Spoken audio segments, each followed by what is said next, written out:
Hello. Morning. Morning. So welcome. We had two meetings this week. We had the DevoWorm meeting, which was myself and Morgan. That was the theme this week. We had went over 3 papers actually that were kind of interrelated, interesting dives into a few topics. And I'd like to go back and look at that meeting again because I thought it was kind of interesting how those kind of interrelated. I also went over some of the data sets for C. elegans, embryogenesis, some of the work that we did on decomposing lineage trees, and this was like 7 or 8 years ago. And then some of the other connectome data sets that I actually mentioned in yesterday's meeting are there as well. That being said, we had another meeting on Friday or yesterday, and that was the open source meeting. And in that meeting, we had our updates from our Google Summer of Code students. Jesse talked a little bit about expectation setting, and then I gave a little talk about hybrid source or open and closed source strategies for software development. So that was a nice meeting. So those were our meetings for this week. I'm going to make a few announcements here. The first announcement is this is the new FQXI physics essay contest. So they've been doing these for probably 10 years now.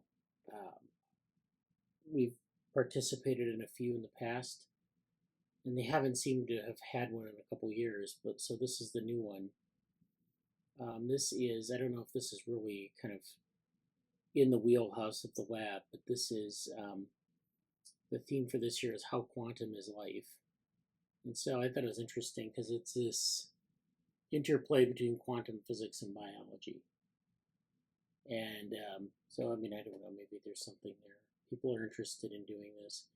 The submissions are open from June 23 to September 29th. So it means that, like, they're going to be closing the portal on September 29th. And then, of course, they have prizes. I've never won a prize, so I don't know. I doubt we would get one given the topic, but it's interesting. If you're interested, let us know. This is presented in partnership with the Paradox Science Institute, which I'm not familiar with. So, I don't know. Maybe we should look into the Paradox Science Institute, what they do and all of that. So this is posted on our Mastodon page for the lab. So if you're interested, go to that link. Second thing I'd like to talk about is this is something I think Morgan posted in the Slack in one of the channels. This is a Genelia conference. This is back from the end of March, the beginning of April. So this is the Genelia Research Campus.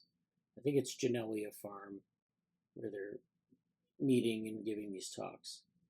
And so this is... I call it Genelia Farm. I don't know if that's its true name. Oh, yeah, I think it is. I mean, that's kind of the nickname. It definitely was a farm. Yeah. So that's the origins of it. So this is AI Revolution meets 4D biology. So that's really kind of interesting in light of what we do in DevoWorm.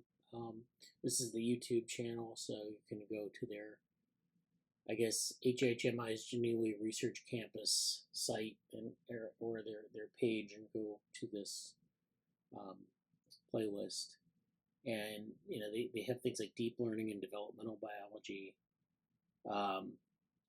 building a petabyte scale pipeline for AI accelerated in vivo cell biology, decoding human cell architectures from spatial proteomics to whole cell modeling,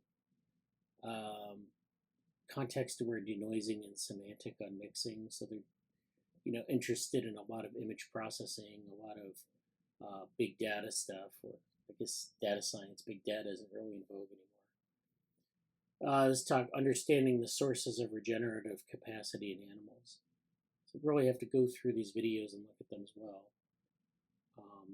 Yeah, so that's also something I wanted to talk about. The third thing isn't so much an announcement as it is kind of a food for thought. This is a blog post I ran across, I think, this week. This is from Julian Togelius, who I think is a professor at one of the New York universities. He has his blog. It's on Blogspot, so shout out to Blogspot. And he does this post on what is automatable and who is replaceable. Thoughts from my morning commute. So this is just kind of going through like his day or his morning as he leaves his apartment and goes to work and does his commute. What are the things in the world that could be replaced with automation, and what things are not?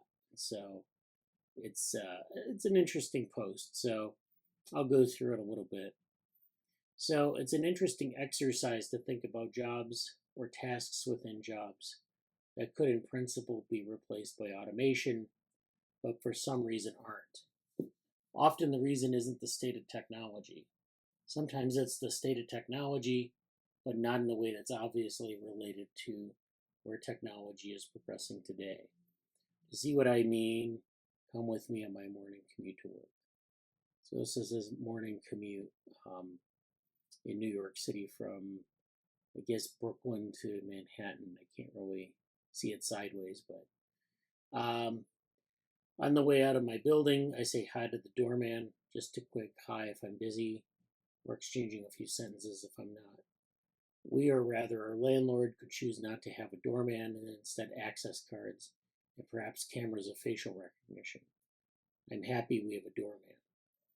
Often there are some maintenance workers around the lobby, so if something goes wrong in the building, they can be there to take care of it. Maintenance work involves lots of tricky manual manipulation and unique configurations because everyone furnishes their apartment differently. Changing the drain pipes looks simple, but somehow is not so simple when you try to do it yourself. So then turning the corner, he passes his son's daycare. The teachers are lovely. That's not just great, but necessary. Otherwise, we would not entrust them to take care of our son 8 hours a day. Letting a machine take care of him is obviously not something we will ever consider. Then he gets into retail grocery. There's a lot of retail where I live on the border of Soho and Greenwich Village. Grocery stores, delis, and big names like Nike and Apple. There's even a small Target. There's a bunch of small and unique stores and some very fancy and pricey high fashion boutiques. I guess most of what these stores sell could be bought online. And we do get much of our groceries delivered, but it's nice to go shopping in person. So there have been attempts to automate grocery retail, and talked about like the large vending machines they experimented with in the 50s and 60s. And so that only worked when the stores were closed, but when the human crude stores were open, this idea failed. So it wasn't particularly attractive to people to shop in a place like that. There are also plenty of restaurants. And then he mentions, even in this post-scarcity, hyper-automated utopia of Star Trek Deep Space Nine, where you can extract food from replicators, Captain Sisko's father runs a Creole restaurant in New Orleans. So he talks about some of the niche businesses around where he lives. Then he takes the F train from Broadway Lafayette down to J Street in Brooklyn, where my lab is. So his lab is in Brooklyn. The F train is a human driver. White is the New York subway of human drivers, while the metro systems of Copenhagen and Singapore are driverless, probably because the latter were designed to be driverless from the ground up. So the New York subway doesn't have barriers or doors separating the platforms from the train, and so the signaling system is about 100 years old. I also wonder how much savings there is to be had from making the trains driverless. I bet we will continue to train drivers for quite a while. he gets into a number of other types of jobs. A lot of jobs that can't be automated are about trust and responsibility. A lot of jobs are also about communication, so it's communication that only humans can master. And it mentions meetings. Some people love to complain about how meetings are getting in the way of doing their job, but arguably the meetings are the most important part of the job. The more your job is about meetings, the less automatable it is. That's interesting. What else?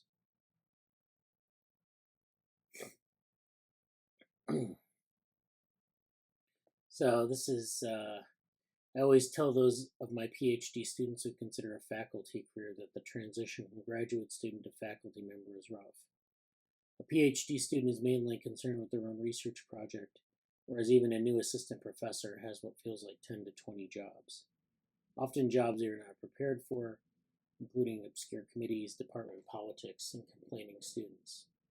The only way I know how to get through this is to slice your day into slivers, context switch often, decide which 2 or 3 of these jobs you're going to do well, and half-ass the other ones. So he talks about these jobs as types of tasks, and there are some that he considers to be the core tasks of a faculty member at a research university, lecturing and research advising. Instead, he mentions that lecturing is not necessarily the optimal mode of knowledge transfer. It was supposed to have been made obsolete by MOOCs, or massively online open courses. And before that, it was supposed to have been made obsolete by lectures over TV, radio, VHS, or even by books. Personally, I've generally preferred to reading books. Nevertheless, the lecture persists. I think it's largely because of the ritual where a real-life human gets up in front of you and speaks to you, forcing you to at least pretend to pay attention.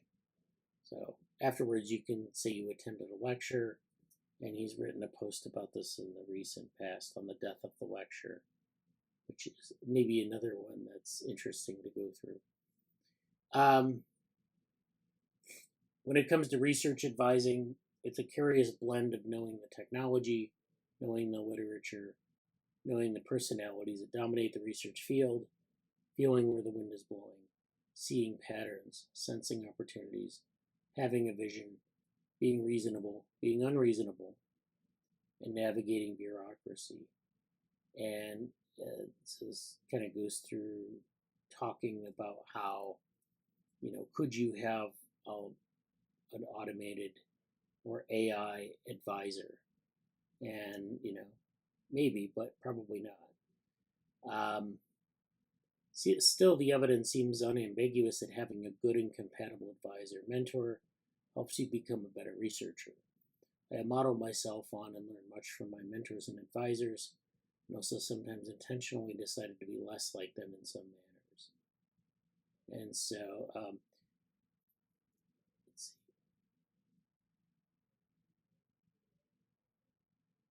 And so another reflection is that many of the jobs where people worry about being replaced by automation are jobs that their grandparents would never have heard of, and perhaps not their parents either. This makes me wonder whether there's a Lindy effect for jobs. That is, the longer a profession has been around, the longer it is likely to persist. Many of the jobs mentioned in the Bible still exist and are even reasonable career choices, including preacher, carpenter, goldsmith, fisher, teacher, baker, merchant, politician, and musician. In comparison, novel professions such as SEO specialist, social media manager, and drone operator might be less likely to be known by your grandkids. It's an interesting idea. Finally, the idea that a task or job would be replaced because a machine could do it is quite weird when you think about it. My parents and many of their family members are visual artists. Some time ago, I showed my mother some image generation models. She wondered why anyone would be interested in this and how it had anything to do with her profession. Even without machine-generated images, there is a near infinite richness of images around because there are 8 billion humans in the world, and many of them produce images. What difference would another source of images make, especially if there are no personal experiences behind them? So the personal experiences are what make the images interesting. So that's his take on sort of the automation of things with AI and this whole conversation. I think it's really interesting because there's so much hype around people's jobs being replaced and all this. And I don't know if I believe a lot of that hype or conversation. So, okay. Well, it looks like Jesse is here. Hello, Jesse. Let's talk about this. So, this is something I think Jesse pointed to. This is from Mozilla Foundation. This is their from the Responsible Technology Division, and this is Public AI, making AI work for everyone by everyone. So they have, they have a paper on this, and I have a link to the paper. Why don't we go over the blog post and see what their vision is for this and what's going on. So a vision for a robust ecosystem of initiatives that promote public goods, public orientation, and public use through every step of AI development and deployment. So this is, of course, in response to a lot of the corporately controlled AI platforms and sort of the opaqueness there. So, as to the overview, commercial actors drive the current AI ecosystem for better or for worse. While private companies have created significant innovations, an AI ecosystem powered exclusively by the market will prioritize a narrow set of profitable applications. Meanwhile, critical work, such as using AI to detect illegal mining operations, facilitate deliberative democracy, and deliver medicine directly to patient homes, which are just examples of what they would like to do with it, but isn't necessarily supported by the corporate mindset, is under-resourced relative to its societal value. The status quo poses a major structural risk. That is, we can't rely on a few companies to build everything our society needs from AI, and we can't afford the risk that they won't. So ensuring AI benefits humanity requires expanding who has the power and opportunity to build AI in the first place. That's why we need public AI, a robust ecosystem of initiatives that promote public goods, public orientation, and public use throughout every step of AI development and deployment, from how compute and data are provided to how tools and workers are involved. So a few of the project leads: Mark Sermon, Nick Marta, and Jesmine Sun. Okay. And if we go to the PDF document, so we just mentioned, kind of summarize what they were talking about in the first part, and then we have the table of contents. So they have their vision for public AI, the current landscape, case studies, roles and recommendations, and then public alternatives across the AI stack. So why don't we go to the current landscape? So public AI doesn't require starting from scratch. The ecosystem today is still in its early stages, but demonstrates growth and viability for a more open, decentralized approach. Many others have also called for greater investment in public AI, or begun building in this way. As early as November 2019, Ganesh Sitaram and Ben Gansky and Michael Martin began advocating for a public option for AI, encompassing public data pools, increased R&D spending, and a focus on non-military applications. In June 2023, security technologist Bruce Schneier also echoed the call for a publicly funded large language model. So then researchers at the Ada Lovelace Institute have highlighted the importance of public compute, building a more pluralistic, less Silicon Valley-centric AI ecosystem, and organizations from the Open Data Institute to the U.S. Department of Commerce have made the case for AI-ready open data sets. Cecilia Reitkamp at Commonwealth has highlighted the risks to a big tech-dominated AI ecosystem, making the case for more democratic alternatives. International collaborations on AI are also progressing. So, for example, there has been a UN report released in 2023 providing this Governing AI for Humanity roadmap, a 2024 G7 report, and a 2024 T20 policy brief suggesting how multilateral democratic governance of AI can advance sustainable and inclusive development. There's also this declaration that calls for fostering AI as a global public good. And so a number of governments from around the world are developing national strategies for how AI can accelerate economic opportunity and social impact. The Public AI Network has exemplified a multi-stakeholder approach, organizing seminars and convenings to rally the research, policy, and technical AI communities around public AI. So they estimate that over the past 5 years, $850 million has been invested in public AI labs. And these are defined as nonprofits developing open source AI models. This includes the Allen Institute for AI, QTAI in France, and AI Singapore. Accelerating this emergent public AI ecosystem will be vital to continue creating AI infrastructure for the public that isn't dependent on large AI companies' generosity and incentives.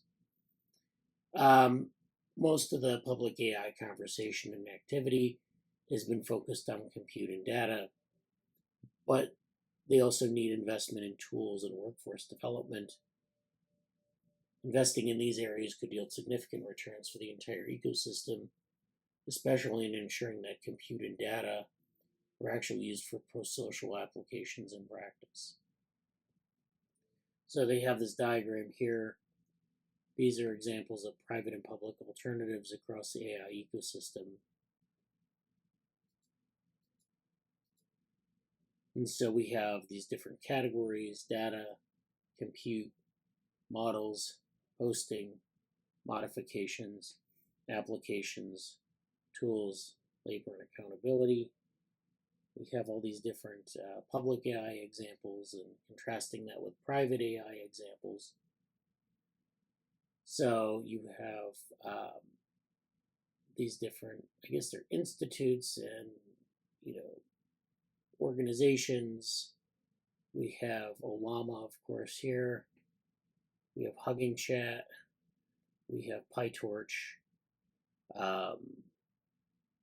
I guess SAG-AFTRA is considered for accountability purposes. There's DARE, Deep Learning in Dava, that's for labor. PyTorch is under tools. LangChain is also a tool. Their open source audit tool project, that's OAT. Let's see. Olama is under hosting. And then we have Luther AI under data, as well as Common Voice. So you can see that there are all these different organizations doing all these different things in this space.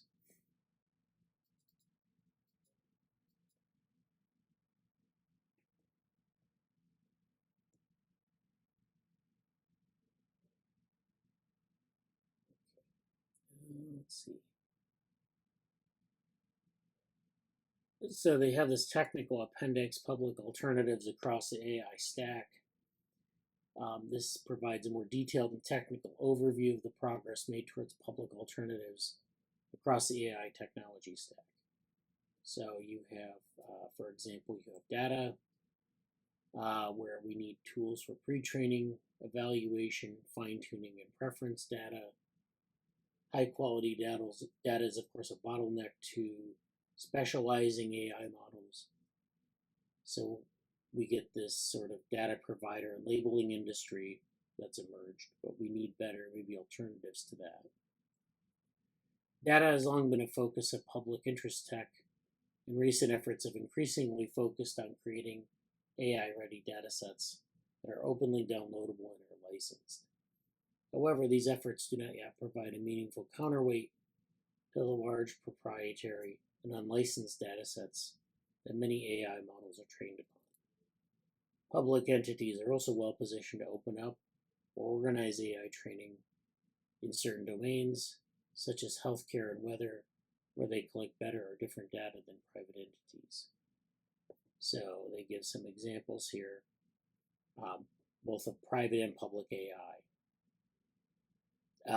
The one is interesting is the AlphaFold protein structure database, also the NIH's bridges to AI, and just depending on what you need in terms of data. And there's compute. So of course we need chips, storage, and cloud providers, as well as data centers and utility companies that allow for compute at scale. This is often the primary resource constraint for developers that train more advanced or more proprietary AI models from scratch, but is less of a barrier when existing open source AI models can be fine-tuned for the desired AI application. Compute has been a key focus of large public AI efforts so far. Some initiatives have focused on expanding access to compute to academics, while others have focused more on helping startups. They also vary in terms of where the compute has been acquired from, with some buying compute from cloud platforms and others directly acquiring chips from chip manufacturers. So public AI examples are here. NSF has an NAIRR pilot, DOE has a pilot, and there's something called AI factories and India AI compute capacity. So these are all kind of public AI examples. Then we have our models. So this is, of course, examples of this include Mistral, Falcon, Olmo, Google's Gemma, Llama partially, and then a number of nationally funded public AI models. OpenFold is a public AI model, and Aurora GPT. So there are a number of different public examples. Of course, then deployment. So we have deployment on cloud servers, but also on things in the cloud that you could access on a personal computer. So you have a Llama, llama.cpp, and Nomic. So that's that's hosting. This is under deployment. Modifications, where we want to fine-tune models. So this requires different types of adapting these models to specific use cases, or maybe doing some sort of offering tools for people to interact with the models. Okay, and then applications. This is where product services and interfaces that make AI usable in specific contexts and domains. So it might be things, AI applications for content creation, smart assistants, monitoring and surveillance tools, automated sales and support agents, search engines, and manufacturing robots. And then of course the enabling ecosystem involves tools, labor, and accountability. And so the accountability, of course, is where we want to steer AI development and deployment towards being trustworthy and beneficial. This includes both the individuals within companies who are focused on responsible deployment, and the regulators, journalists, data rights holders, unions, and governance bodies that work to hold AI deployment accountable. Public AI needs advocates and accountability practitioners to ensure it lives up to its stated goals, as well as to identify what gaps in the current AI ecosystem need filling. Okay, so basically, we want to make sure the public AI models are not being used improperly, and that they offer an alternative to the private AI models. So public AI could provide an alternative model of AI development that centers workers' voices instead, or when private AI systems are being used to collude and fixed rents artificially high, public AI systems might try to identify the landlords who are price gouging their tenants. So that was published back in September of 2024. So it's a while since they published this, but I think it's an interesting read to go through and see what they're up to. Okay. So something that we talked about, I don't know, a couple of meetings ago, was I had forgotten that Valentino Braitenberg was a neuroanatomist before he did the book Vehicles. So the whole book Vehicles is a book about toy models of nervous systems, and he uses the vehicle metaphor because it's this, thing that does something, it provides a function.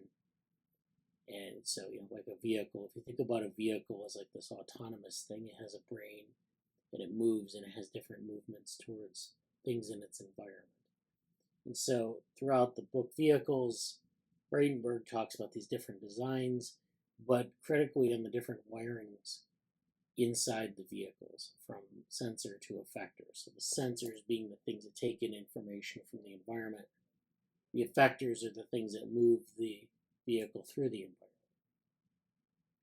And so the way it's approached looks very much like some sort of very simple neuroanatomy, but it also resembles cybernetics and cybernetic control. It's interesting how, it's not mentioned as an instance of cybernetics, at least as a primary example, but it is, and it provides this, framework for thinking about autonomous agents, embodied agents, but also has connections in neuroanatomy and thinking about those kinds of problems.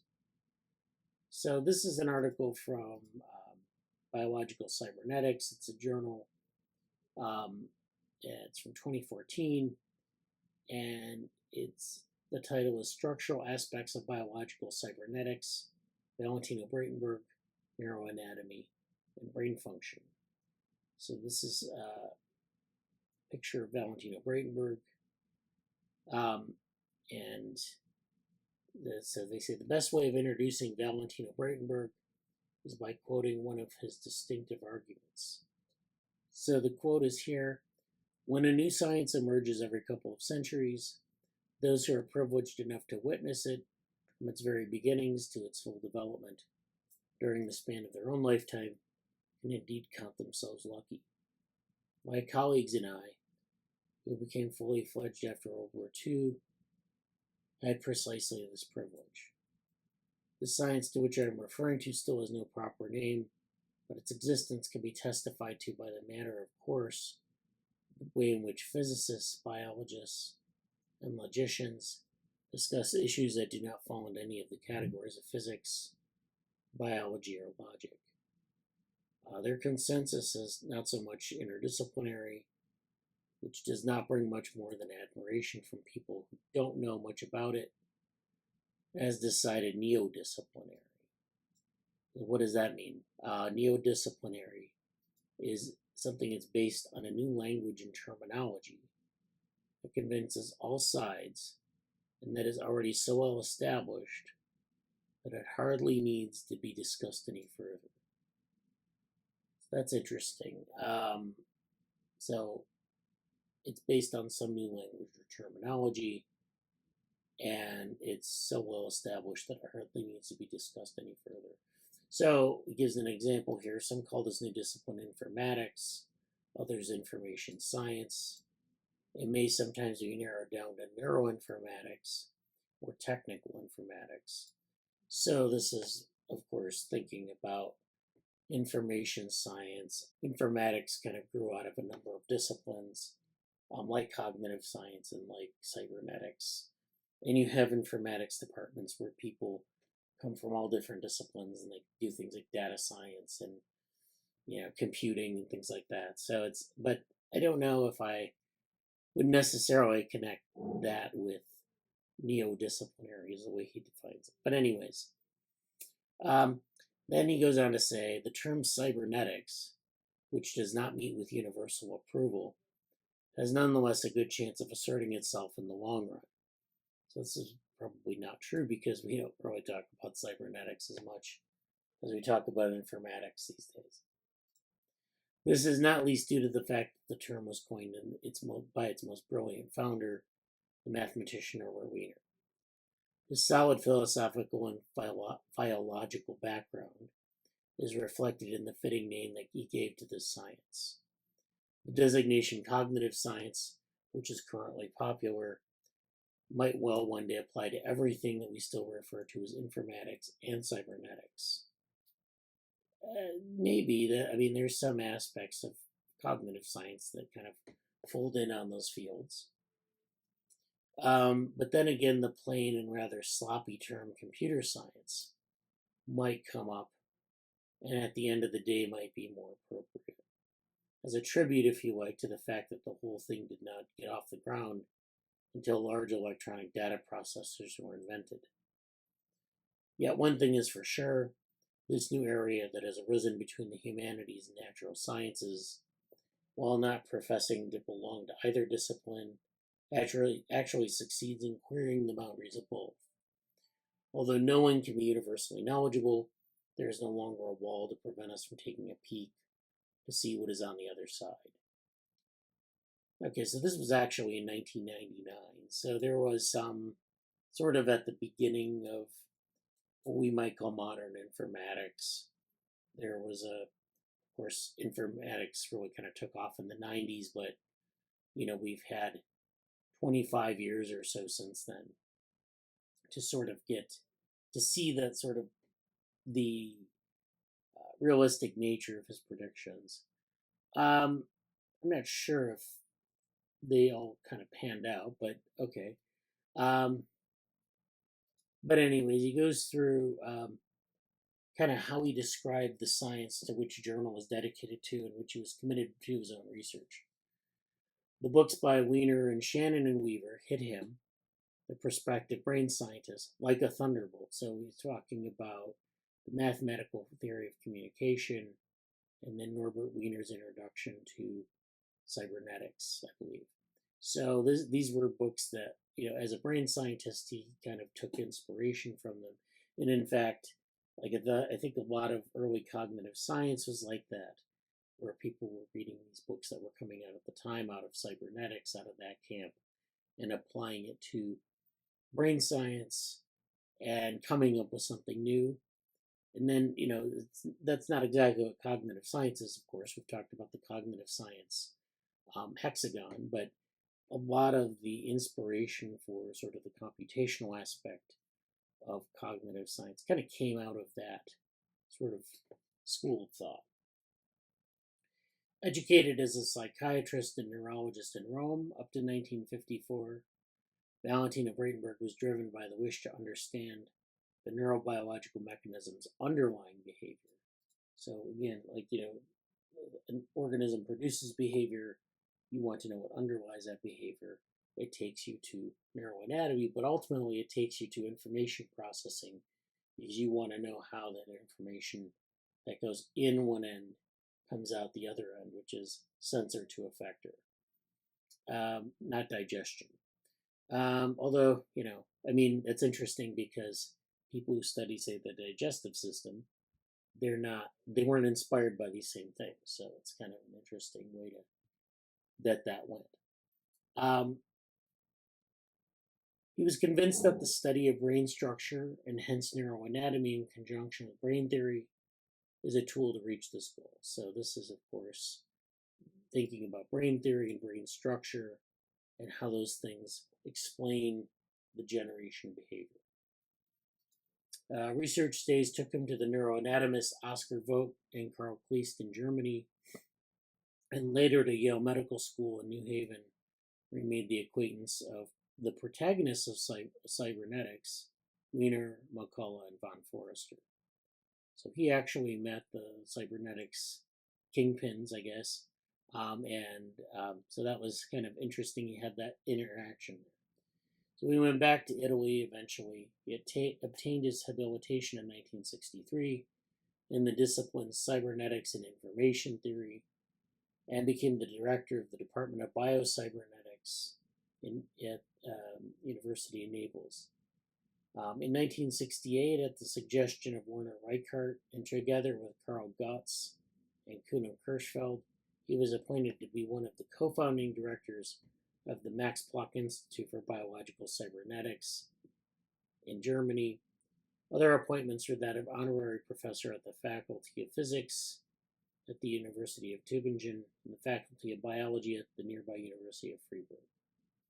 So this was an article from a special issue of Biological Cybernetics, and so I guess he died in 2011. So this was published in 2014. He died in 2011, and his work continues to have a strong influence on modern brain science. Starting from his clinical experience as a psychiatrist, he committed himself to the investigation of connectivity schemes in the brain and of their respective roles for brain function. The focus of his attention was on the visual system of the fly, the cerebral and cerebellar cortex of vertebrates, and their role in perception, memory, movement, and language. It led to seminal contributions in all these various fields. Moreover, he was a master in bridging the gap between the humanities and the natural sciences, which is evident from most of his books. His mastery also characterized his lectures and seminars, spanning a wide range of themes related to the brain, from neuroanatomy and neurophysiology via automata theory. So this is the stuff that he did with Braitenberg vehicles, information theory and logic through to clinical topics, to language and music, never remaining superficial, but providing a participant with the practical tools to contribute constructive ideas to open questions, a fascinating remaining source of inspiration for many. And then in this foreword, we give Valentino Braitenberg not only the first but also the last word by reprinting at the end of his fascinating manifesto for brain science, first published in 1992, but having lost nothing of its sparkling actuality till the present day. So this is great. This is kind of a really deep dive into Braitenberg's work and how it connects with cybernetics. So he really was connected to this new phase in neuroscience beginning in the 1950s, which was the resurrection of neuroanatomy. So once Ramon y Cajal published a lot of his work and Lorente de No published a lot of their work, this was all, this was kind of where neurons were first mapped out, neural networks in the brain were first mapped out, and they were drawn by hand. And then, of course, you have that information, right? And there's not a lot of work that's being done after that until the 1950s. And then, of course, you had to wait for things like being able to have diffusible substances and other types of signals in brain circuits that you can visualize them and see the flow of electrical signals and information and all of that. So that's what they're kind of waiting for in a sense, but also, it was also kind of thinking about theoretical questions and how neuroanatomy can influence that. So Braitenberg actually almost single-handedly made neuroanatomy into a pillar of brain theory, for providing examples of a direct translation of neural structure into functional schemes that had not yet emerged from the then prevalent method of neurophysiology. So neurophysiology was chugging along, and it wasn't necessarily answering the same questions. So bringing neuroanatomy back into the fold was an important point, and it had a lot of theoretical sort of implications. His impact on modern brain science is comparable to that of founders of neurocybernetics, who introduced around the same time the logical analysis of nervous nets. So that was, of course, the McCullough and Pitts work published in 1943. The concept of feedback and homeostatic mechanisms, that was Wiener in 1948. Concepts of information and redundancy and perception, that was Shannon in 1948, and the neural theory of associative learning and cell assemblies, that was Hemmen in 1949. So we had these neurophysiological units, we had cybernetic feedback, we had information theory, and then we had Hebbian learning, or associative learning, or the models that have introduced for associative learning, all within about 7 years. So it's interesting that those things kind of all happened at the same time, and then that inspired Braitenberg to work on to connect that with neuroanatomy, and then make all these discoveries aside from his Braitenberg vehicles, although he did that as well. So his discoveries were numerous. One thing he discovered was the cerebellum, and this is a structure in the mammalian brain that is sort of down towards the base of the brain, and it's known as a timekeeping mechanism, or it has this temporal aspect to cognition, and so he discovered that the cerebellum was a millisecond clock. So Braitenberg's early work on the cerebellum presented the first example of a neuroanatomical morphology, interpreted in terms of its function down to the level of individual neurons and synapses. His conclusion that the cerebellum is specialized for the measurement of time intervals with a precision of better than 1 millisecond to become common knowledge, even if not undisputed. The later versions of his model continue to provide inspiring explanations of the role of the cerebellum in motor control. The second one is the exact neural wiring in insects. His work on the visual ganglia of insects, originally inspired by behavioral analysis of Werner Reichart and his group in Tübingen, led to the first completed and undisputed explanation of the intricate structure of a neuronal network, that of the fibers connecting the fly's eye to the visual ganglia. His neuroanatomical analysis provided the proof, in parallel to Trujillo, Sinno's, and Melamed, for the neuronal superposition eye, predicted by Kirschfeld.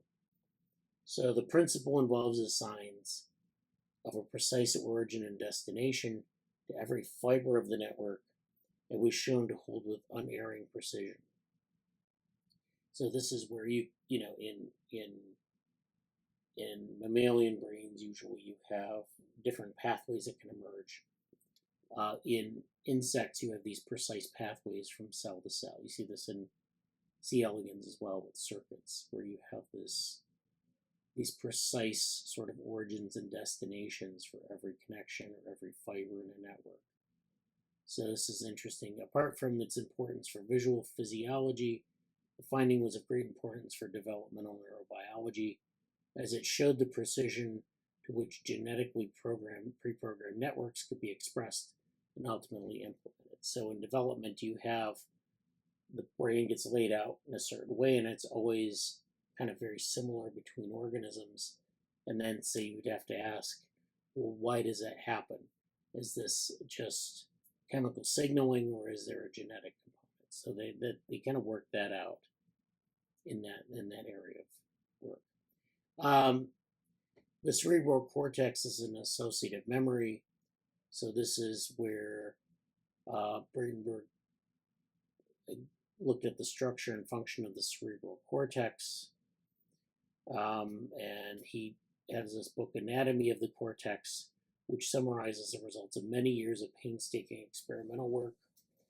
It proposes a view of the cortex quite different from the traditional one, and that the essence of its wiring seems to support the principle of a great mixing machine, where all data are maximally dispersed, so that the convergence of a large as possible of a sample cortical activity is guaranteed to impinge on any one small region of cortex.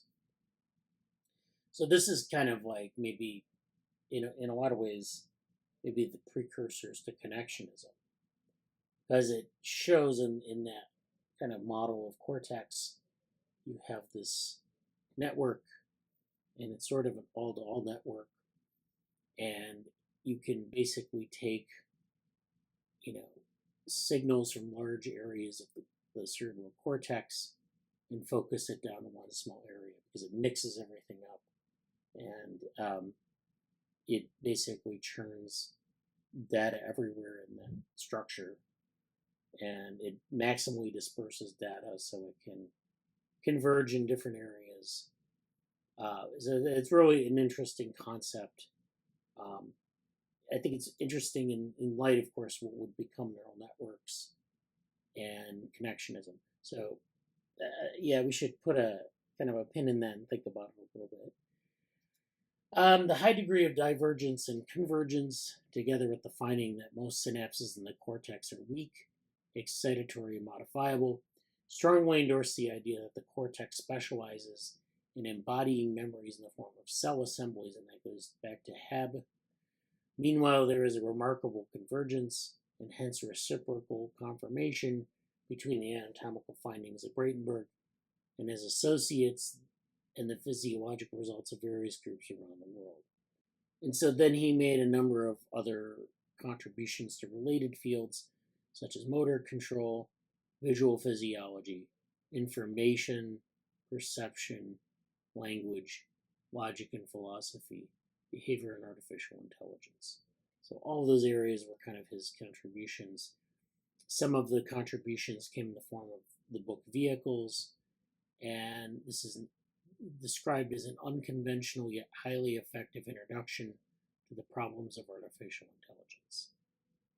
So this is part of a special issue, so they give some kind of discussion of some papers of the special issue here, and kind of growing out of his work. There's also this manifesto of brain science. So this is like, I don't know how many points we have here, 10 points? Yeah. So I'll go through that really quickly. So this is Valentino Braitenberg's Manifesto of Brain Science. So he breaks this down to 10 points. One, we believe that there are questions of such philosophical import that they deserve being pursued without any consideration of utility.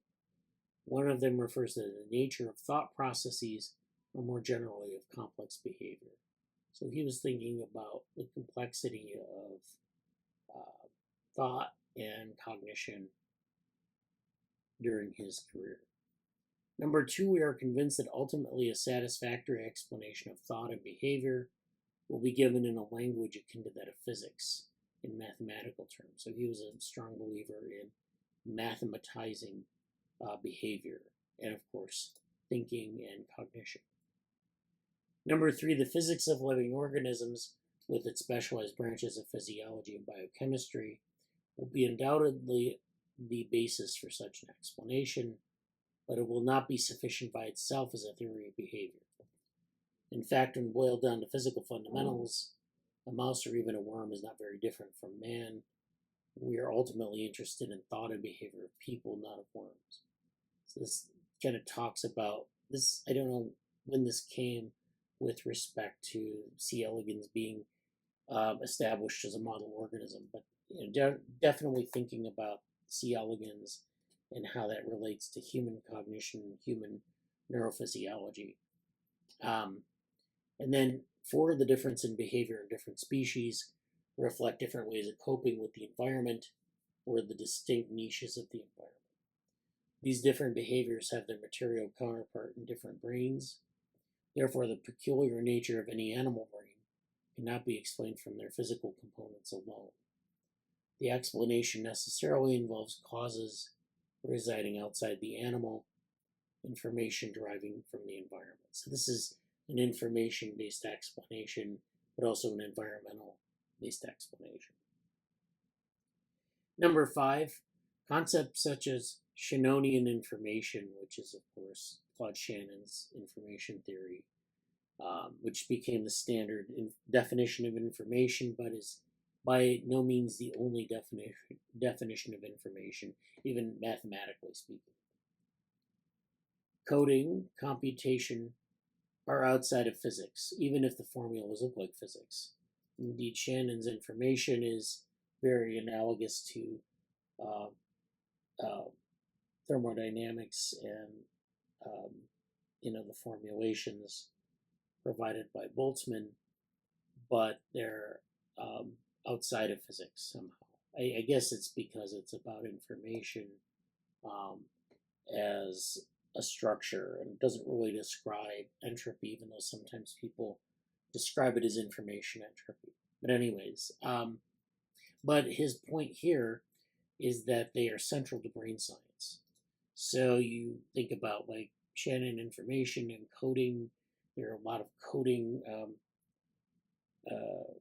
theories and methods and techniques for looking at how signals are encoded. And then there's also, of course, computational neuroscience. Those are all central to brain science.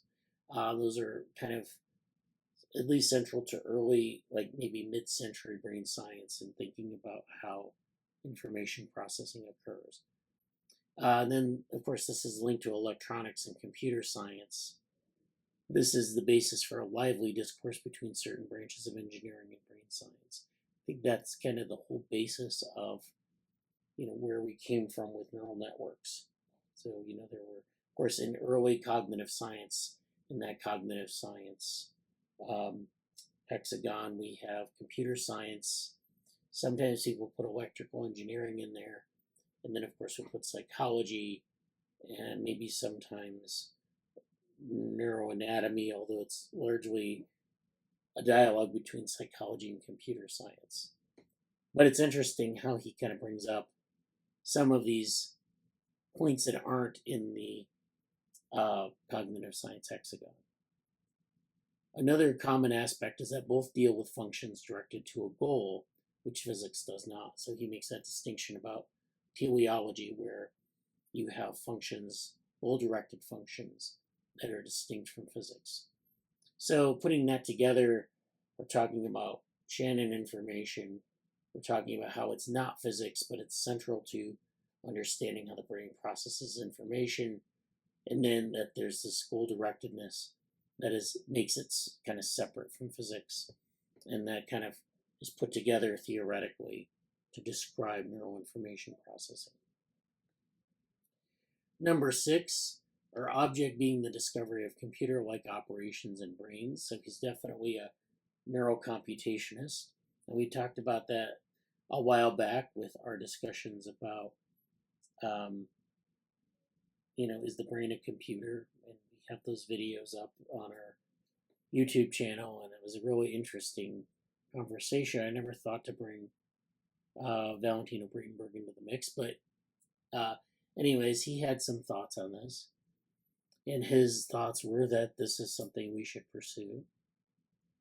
The hypotheses we test in our experiments are really inventions of computing schemes, and therefore are necessarily more complex than the hypotheses in other branches of science.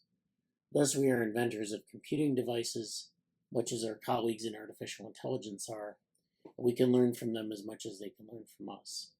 This is this whole basis of the neuro AI debate that they have about, well, what can computer scientists learn from neuroscience and vice versa? And, it's usually a pretty trivial conversation about applications, but,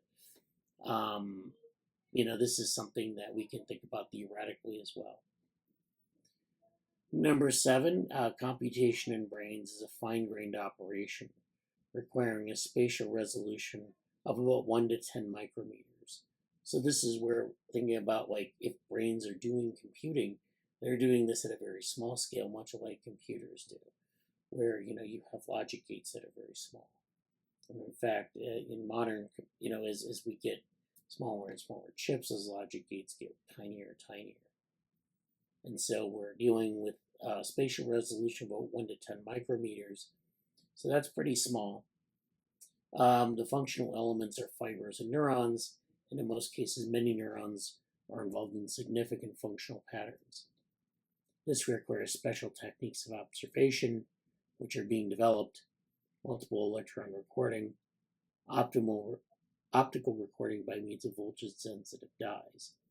In most cases, the vast amount of information produced by these recording techniques can only be stored and digested by means of large computers. So he's again making that connection between digital computers and neural computers. Very popular at that time to think about that, sort of those analogies down to the level of like the specific technologies and specific things going on in the brain. Number 8, we believe that the distribution of electrical signals observed at a spatial resolution of 1 micron and a temporal resolution of about 1 millisecond is all we need to know as a material counterpart of behavior. So we really just need to have this sort of specific spatial and temporal resolution in each neuron or in each unit of the brain to understand the generation of behavior. Behavior may be modified by hormones or by pharmaca, but only or by pathological imbalance or some neurotransmitter substance. But the actual effect of these is always expressed in terms of the occurrence or not occurrence of action potentials in neurons. So if he's an action potential first person, he doesn't care about some of the modifiers of behavior. The model is like action potentials at the scale of 1 micron by 1 millisecond, and then adding those up or finding the emergent properties of those to describe behavior.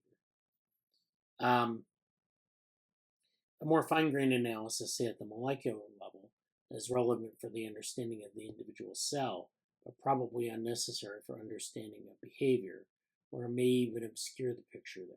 So again, it's not that he's a reductionist so much, it's that he's picked out a specific unit of analysis he finds that's most important. The modifiers are sort of maybe adding in noise that you don't need. Now, that one could argue that that's not necessarily the case, but this is really the logic that goes into modern neural networks, because we're kind of use that sort of abstraction as a way to describe like the units of a network, and then those things are networked together. So it's worth thinking that maybe he's wrong on that point. Maybe there are other things going on in the cell. Maybe there are other things that are going on in neural systems that actually do play enough of a role to modify. Well, of course it modifies it, but it's how do those relations affect the occurrence of action potentials, but also information processing. Number 9, developmental neurobiology is a branch of general biology, not a brain science as defined here. How do the fibers from the eye find their way to the optic tectum? So this is a common issue in neurodevelopment where the eye is forming, it's making its connection to the brain through the optic tectum. The answer to this question will tell us much about how the arteries find their way into the kidney or the roots of a tree into the earth, but very little about the problem of the analysis of visual information in the optic tectum. So he actually doesn't think development is particularly relevant to brain science in the sense of information processing. What's important is kind of the information processing as it stands once that pathway gets established, not as a function of that pathway being established. Or I should say rather that pathway, if it's established in different or aberrant ways, can have an effect on information processing. But the process of developmental generation and that whole thing is not relevant to information processing. So it's an interesting distinction, and that's something, if we're doing developmental Braitenberg vehicles, that's something to kind of consider answering in some way. And I have some answers for that, but I'm not going to share them right now. Let's just say that I don't necessarily agree with this point. Okay, so 10, efficient research groups in brain science are small. Everybody is groping for experimental techniques and for conceptual models. If someone draws up a gigantic project in order to solve the problem by brute force, he is likely to have missed the complexity of the situation and is sure to produce much waste. So it's interesting that he doesn't believe in huge interdisciplinary research projects necessarily. he believes in these kind of small brains, brain-oriented projects, or maybe small interdisciplinary projects. I don't know. I kind of agree that like some of these very large research groups sort of have more heat than light in a lot of ways. I mean, they publish these huge papers that kind of overwhelm the field with data, but what are they really discovering in those groups? Is it like worth all of the, uh, you know, all of the hype? I don't know. I mean, small research groups have a role to play as well. I guess that's the point, is that the most efficient research groups are probably smaller. But, that depends on what you're trying to do. Are you trying to map the brain, or are you trying to simulate the brain, or are you trying to answer specific questions? To illustrate my points, I want to mention some successes of modern brain science in its interaction with information engineering. So he makes a couple of points here. The first is the paper by McCullough and Pitts proposed an equivalence between nets of neurons connected by synapses and propositions of Boolean logics.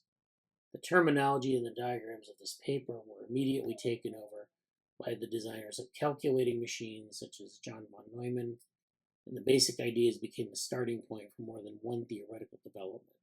So this is both automata theory, which we're familiar with from Braitenberg vehicles, and also from modern computer science models, discrete models, and Chomskyan linguistics, which is interesting. B is that some ideas were exchanged repeatedly to and for between brain science and engineering. The idea of the perceptron that was introduced by Rosenblatt, randomly connected image processor, was inspired by neuroanatomy and neurophysiology. It has admirable technological consequences even today.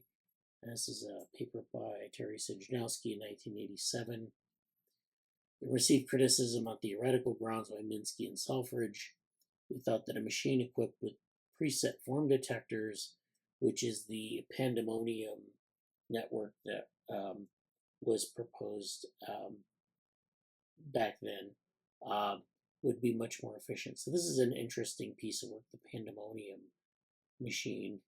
This is basically something that inspired neurophysiological work. So pandemonium was kind of a neural network that had different layers, and the layers had different it was almost like a Braitenberg vehicle. I'll have to bring it into the meeting at some point, but it was quite an interesting model. The early model, it didn't really pan out, at least in terms of technologies, but it's an interesting approach. And this is not an embodied network. This is actually resembling kind of like a modern neural network or deep learning network. In any case, this inspired work by Letvin and others, which turned into the seminal paper, What the Frog's Eye Tells the Frog's Brain, and that was published in 1959. So this model pandemonium inspired this model of behavior where you basically in the frog, what happens is you have this connection between the eye, the visual system, and the tongue that goes out and captures flies. And there has to be this tight connection between sensory and motor streams. And what happens is you can take the frog's eye and you can do a surgery where you rotate it 90 degrees. And if you rotate the eye 90 degrees, the frog can no longer align its tongue with the target that it's trying to get to. So whereas the normal frog would be able to capture a fly with its tongue and make that calculation of that angle that needs to project its tongue, if you rotate the eye 90 degrees, the frog's tongue is off of the target by 90 degrees. And it's just suggesting that there's this sort of spatial framework, or this spatial schema that it uses to make this mapping.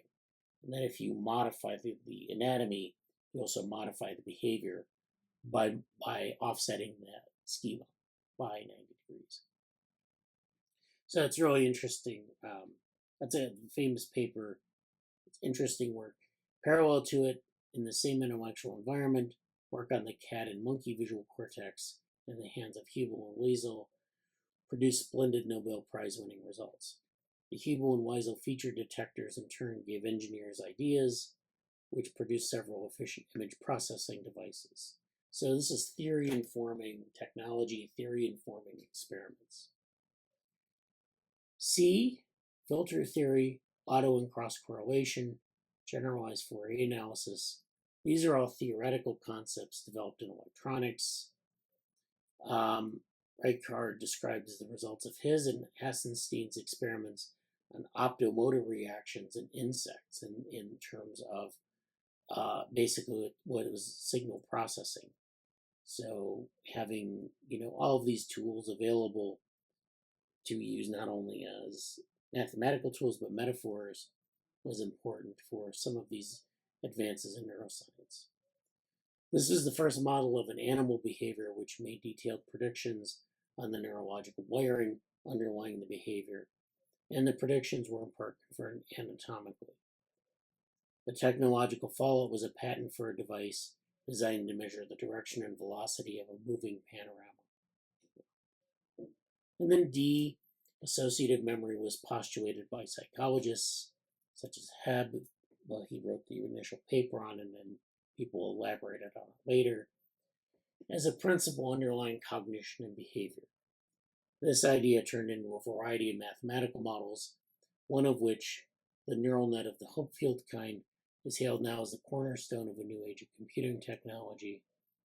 It was shown that the statistics of connections within the cerebral cortex, and this is a paper Braitenberg and Schüz in 1991, best be explained as being specialized for associative memory.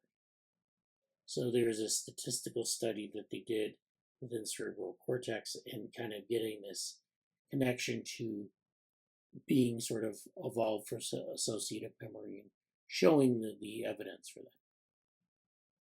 The global states of activity which the Hough field theory postulates, a sort of resonant modes or eigenstates of the cortex, has been shown with computer analysis of multiple electrode recordings, and that's kind of what that was sort of the state of the art, I guess. I don't know when this manifesto was written, but it definitely goes up to the 1990s. Okay. All right, so that's good. So that is all I have on that. So really interesting stuff from about Valentino Braitenberg, and I like to revisit that because history is always good to see where we've been and see what some of these intellectual connections are. Okay, so yeah, let me look in the chat here. Yes, Vidhi, thank you for showing up today. Jess says sensor to effector versus digestion is interesting. Yes, yeah, it is. I don't know. Well, I mean, I don't know what to make of it in the sense of like the question I posed, but generally, those are input-output systems, and we don't typically think of that in terms of information processing. Obviously, well, I say obviously because we don't, but you could have an information theory of digestion. I don't know. It makes maybe as much sense as the brain, because we kind of think of information because it generates behavior, and that generates information.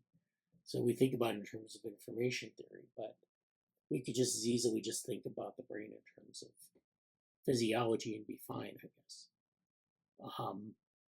Okay, yeah. So and then of course your digestive system has a mini gut, which is a small brain, right?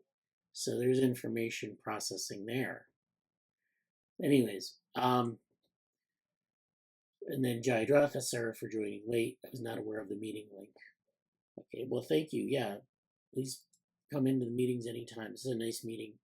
There's a lot of crossover between here and Devo. So. Okay, so if we want to do updates now, I think this is probably the time.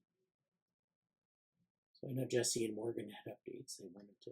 I could share a few things. Okay. But if anyone else wants to go first, they can.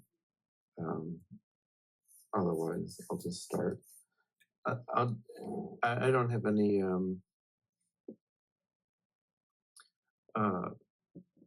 like in-depth presentations, but I'll just briefly share this if I can. Excuse me. Yeah. So this week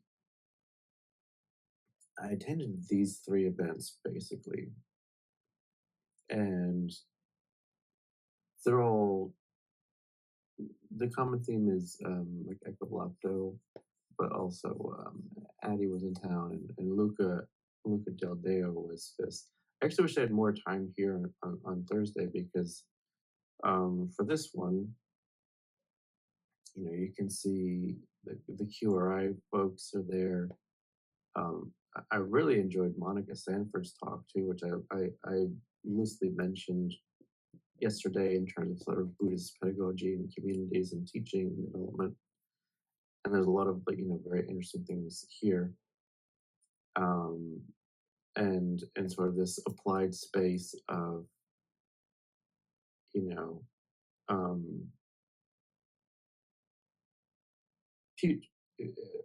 future meditation, well-being, mental health, and then mindfulness.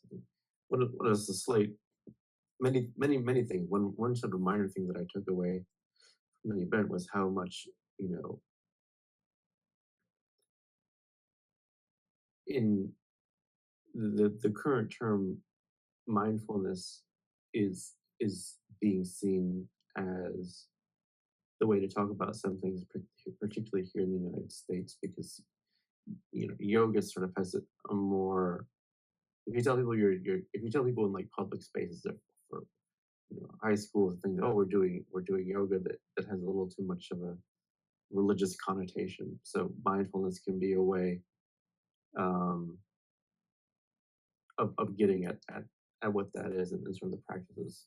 So that was interesting to see, and sort of there was a very interesting set of questions about like how do we disseminate the fruits of these things that come up through that have kind of have background in these sort of more religious communities and bringing that from there. So that's one thing. But that really wasn't the main focus of the event, which is a minor point that popped out at me here. The event itself was specifically. I was trying to find. I'm trying to find a screenshot from it that I have somewhere. So just one other second.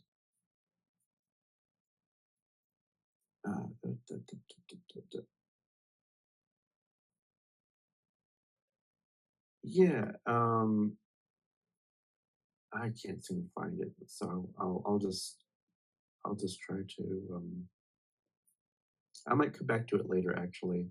But it was very. I wish I could have stayed to some more of the events because there was sort of a workshop and some other things. But my Thursday got had a lot of things come up into it. But shout out to that. I appreciate Luca is sort of the way I can share this. Luca's with meditation artifacts, and they're trying to do some interesting things, and sort of the interesting point for me is like how as we're building technology and innovating things and building new platforms, which is sort of a part of the particularly this event. But as we're building these new things, like how do we deal with it? Like we've had some conversations here about present shock as sort of the successor to future shock, and present shocks varies pressure on attention. Oh yeah, that's right. On attention and like digiphrenia and all the notifications and screens and different like unfathomable ways to just have all this information and these pulls on you. put into the system and how that affects many other things. Unfathomable to biological life. It's quite grand to say this, but at least how humans evolved certainly didn't have the competition or the need to discern at this level signal from noise, basically. And I had a very interesting conversation yesterday around this topic because this it was quite related to what I just said in terms of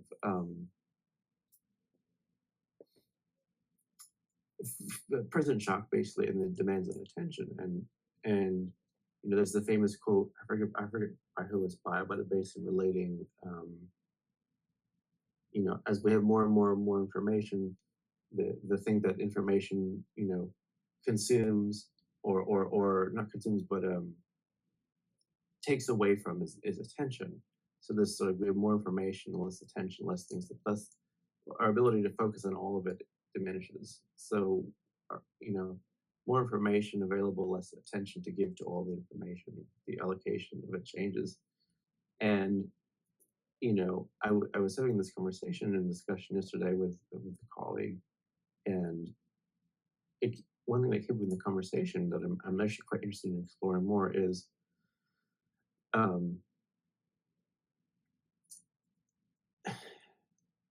never has there been such a necessity. This is a bit of a lofty statement, but I'll just put it in lofty terms. Never has there been such a necessity for humans and society right now. Like, you have to disassociate. You have to very intentionally not look at things. You must filter out. You cannot. You have this. And I made this point many times here, but I always try to find new ways to articulate the following statement. Which is, you have this thing in your hand that is a user interface that is this combined, heavily distilled, heavily tailored psychological manipulation device, like the fruit of cognitive science, psychology, psychiatry, behavioral studies. Unfortunately, is contained in this delicious, appealing handheld device, and also online too with the recommendation stuff. But this extremely it's not just an inanimate object that has no intelligence in it. Like, there's baked in intelligence into your cell phone, for example, your smartphone, that has a tremendous amount of pull, right, on your attention. So we all know this here, but I try to find new ways to bring this up, because I don't think you'll realize, like, people always say, oh, you're interested in cognitive science or psychology. That's pretty far removed and stuff like that. And like, well, all the really heavily applied stuff has been subsumed by basically marketing or these higher and higher and higher level, like really deeply psychologically targeted, like manipulation. Like it's manipulation to get you to do something, to get you to spend a little bit more screen time on the app, et cetera, et cetera, et cetera. So we have this, and sort of this requisite, this alternate component is this disassociation, right? This tuning out, this sense of, I shouldn't pay attention to this. I don't want to pay attention to this. I want to forget about that. I want to focus pleasantly on something else. I don't want to be distracted. I don't want to be pulled in these things. And so the disassociation, the tuning out, the filtering is one thing. And what I was talking about yesterday in particular was how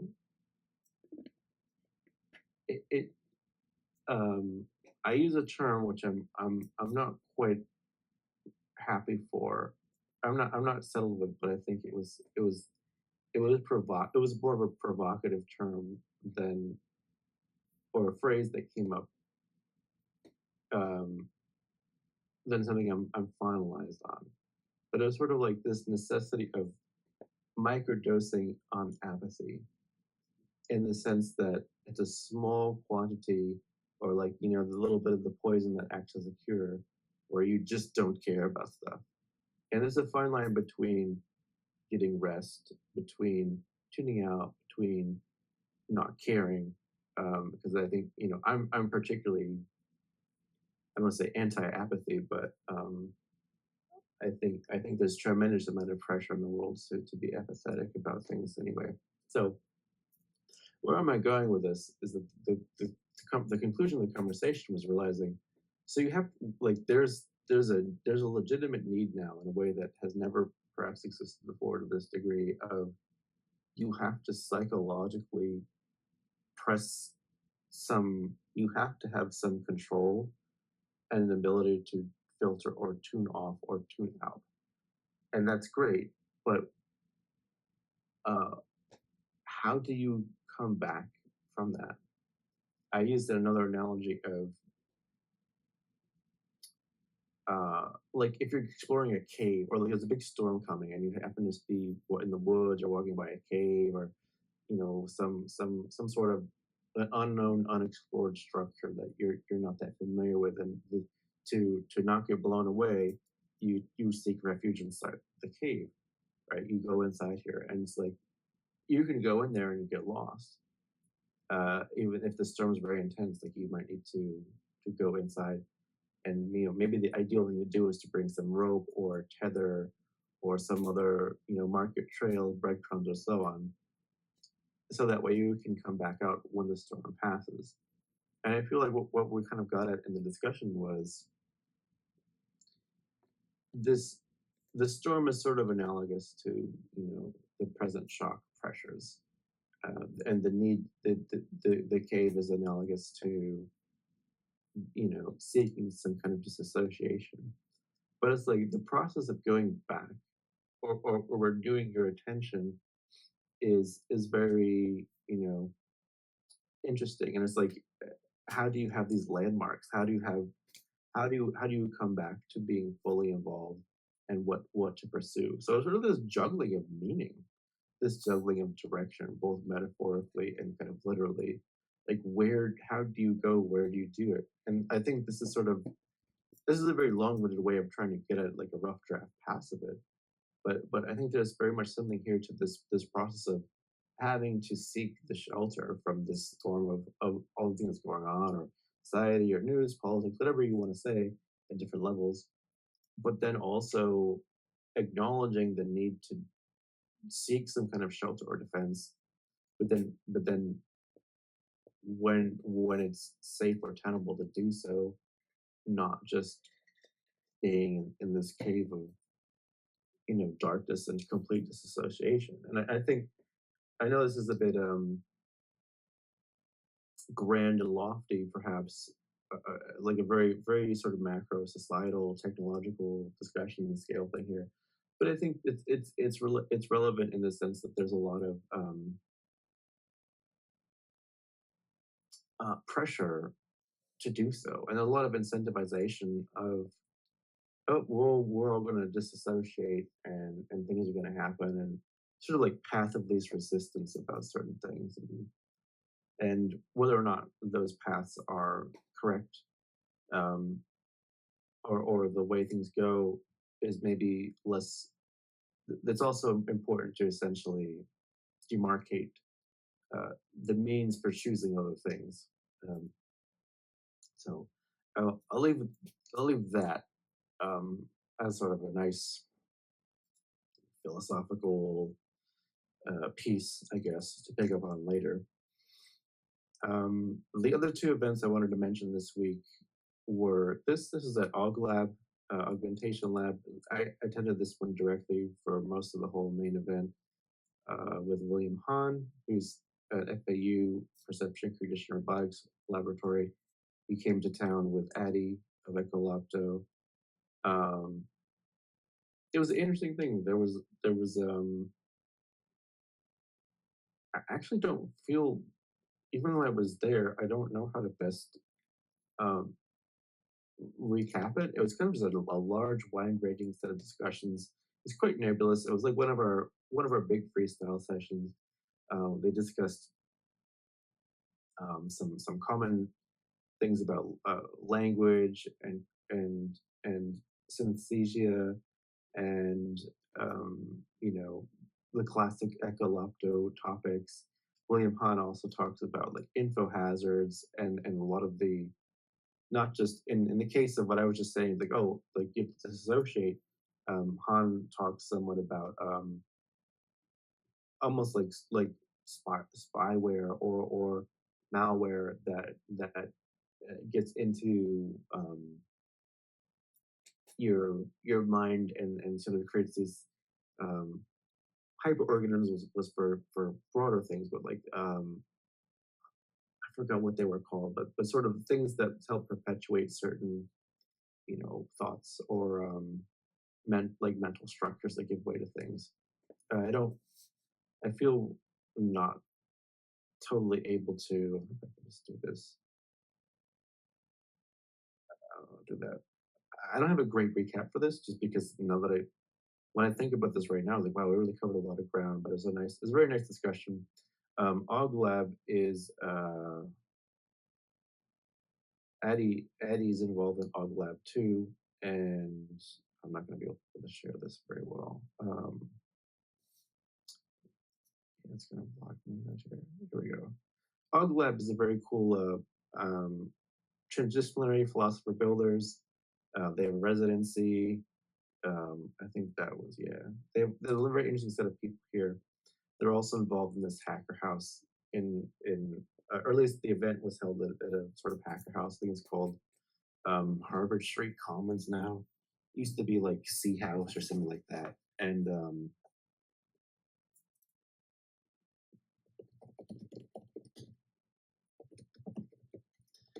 it was, it was a nice sort of informal. Well, it was formal, but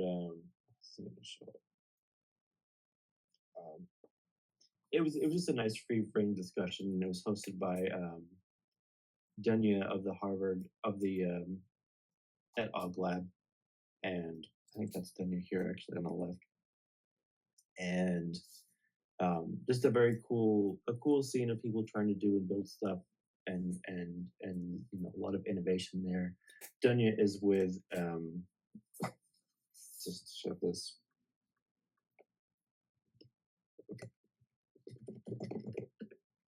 Hopefully this works. Yeah, I think this is it. Baradari.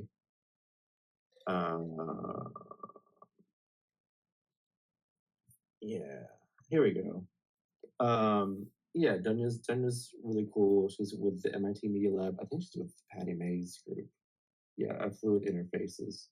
So I'm very curious to, uh, talk to her more and find out. We mentioned fluid interfaces here somewhat often, so that'll be a nice opportunity to follow up with that. And then finally, I'll briefly talk about this other topic, which has an interesting title, cultural computers. I'm not sure that's entirely. I mean, I guess that's what we talked about, but let me see if there's anything here. No. But it was a very interesting discussion in terms of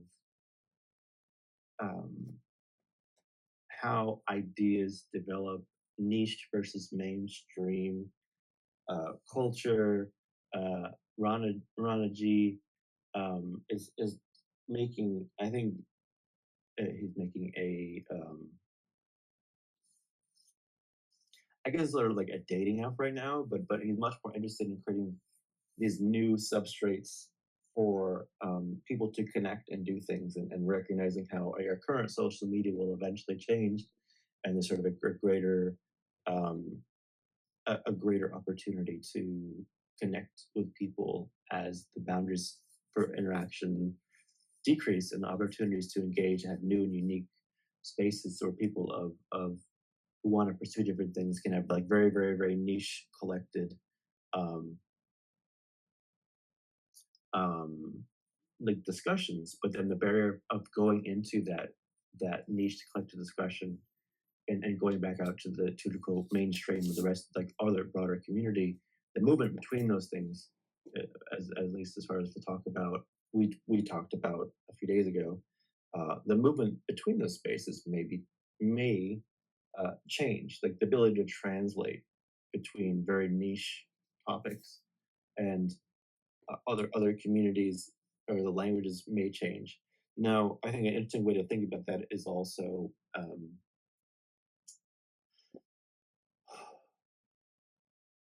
you can translate in terms of a language, but translating in terms of context and in terms of depth of association, I think it's not necessarily the same thing as just translating the language.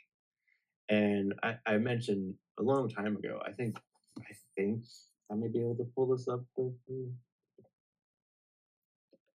A, a long time ago at We Robot. Yeah, this works. I don't know if I have a picture of the poster here or not. I presented on this idea of, I don't think I can find it here. Maybe this in this picture. Yeah, well, here's one on virtual labs and digital companionship, which was sort of a precursor to a lot of the chatbots now, but also communities, and then also towards sharing a cognitive environment. Yeah, that's the one I was looking for. And so, I'm very interested in the process of how do you share. Yes, translating between languages is one thing. Having an app space that helps with it is another, and the actual technical infrastructure. But then also, how do you even? I'm very cautious about like the mind uploading stuff or like the downloading. Oh, I know kung fu from the Matrix. I don't. It just gives me so much pause, and it's a wonderful, exciting thing for people to think about. And I'm not averse to it, but I feel like to do it in a respectful, to approach it in a respectful way, you'd a really important precursor would be like I know I'm biased and I'm going to reference frontier map, but it'd also be like the first step would be earnestly demarcating, where these sort of inflection points are or the path that you chose, but why are you highlighting these paths of importance or significance in a field of study or in your experience or relation to them relative to others? Is it like pointing out the decision structure or the decision tree, or in the almost like in the in like the Telltale game series, the RPG things where it's like, oh, somebody will remember. Jesse will remember this choice that you made, or that Jesse's going to be angry about this in the future. Like sort of not just instant download and understanding, but more, can you download the context of your decision so that the information has structure and scaffolding that's attached to other things? I think that's, I don't, I'm sure people are talking about that, but I find it to be another part of it. At any rate, to come back out and kind of wrap this up, I know we're getting to the end here. I really enjoyed this talk. It was informal. It was last minute. It was kind of like not even it was a tough environment because it was just we had to move it because it was hot out and change locations. So we did it in the I don't have any pictures, but maybe next week I will share them. We did it at the 10th floor of the Smith Center, which is the student center, and it's kind of like a student lounge, so it was like noisy for a while. In Harvard Square, but But as the conversation went on, like it got really juicy at the end, and I think that part was recorded, so I'm sure once it's on, I think it'll be on ekkolapto's website. We'll come back to it because I think there's a lot of really cool stuff relative to both condition futures and society ethics topics that we've talked about before. And yeah, I'm looking forward to kind of getting some of the bigger picture with Ranaji, who was sort of the creator that we're talking about with adding everybody else. So yeah, I will leave it there if there's any comments. But if not, I know I talked a bit, so we can move on to other things. Well, thank you, Jesse. That was great. A lot of things going on there, and a lot of pithy statements and big ideas, and all these things in between. So, yeah, I like some of the things that were going on there. I think the whole idea about bringing social coordination into social media, like formal theories of social coordination, or designing it around more formal mechanisms of social coordination, I guess is maybe the better way to put it. Because I don't know, like what the when say Facebook was designed or whatever, what the theory. I mean, there wasn't a theory behind it, I guess, is my point. Right. Or Twitter. Well, modern Twitter might be like a theory of malevolence, but other than that, it's like, what are the theories that are informing the design of these large-scale tools? I mean, we know a lot about. Well, we know something about coordinated behavior, but it's like, how do you incorporate that into the technology? Right. Like if we have like swarm intelligence techniques that can help assist people in collective behaviors or preventing certain collective behaviors from happening. And I think kind of what I'm getting at with that. But yeah, I mean, it's definitely useful, and it looks like you want to bring up another. Well, I think it's just there's been so much good conversation recently on, like, I think one of the fun things to talk about here is a sort of like this getting into AI governance. Like we're previously talking about social media, right? And just communication and sort of maybe the digital commons, or how is digital communication technology, forums, apps, have these communities, even like in-game communities like Minecraft communities or MMORPG games, things like that. But then also, like, there's a really interesting set of discussions. I'm not going to go in depth here, but how are you structuring the government or the governance around these things, and how are you? I think so much like mechanistically, like are you creating something that is driven by trying to get hits or likes? The current platforms we have very much put a pressure on commodification of your output and your viewership. Like everybody now everybody now is content creator. Like you have to be I'm just going to sidestep certain conversations about content creating because it's such a point being you have to have a certain intentionality if you want to share your voice or find people. You kind of can't just say, oh, here's a link. You're so incentivized to make something appealing that will work in the media channels that you're trying to do. So that's all social stuff. But there's also this other side of the coin, which is still mechanistically driven about, how are you going to create these structures for interaction? Like this, the GovLab project here, Future of Digital Democracy, is all about this topic at a governance level. I was at I don't know if I can get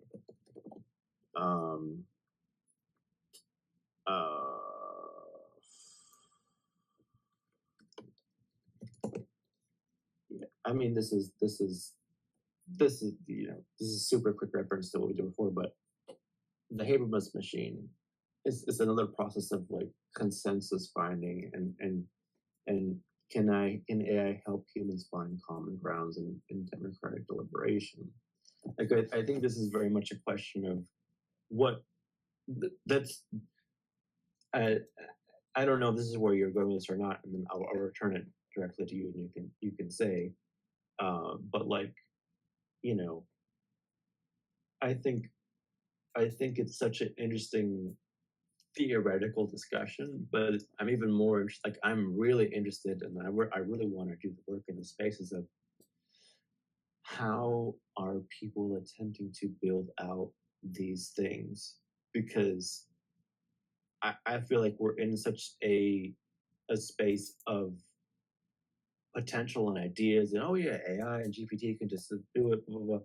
And so there's still a need to have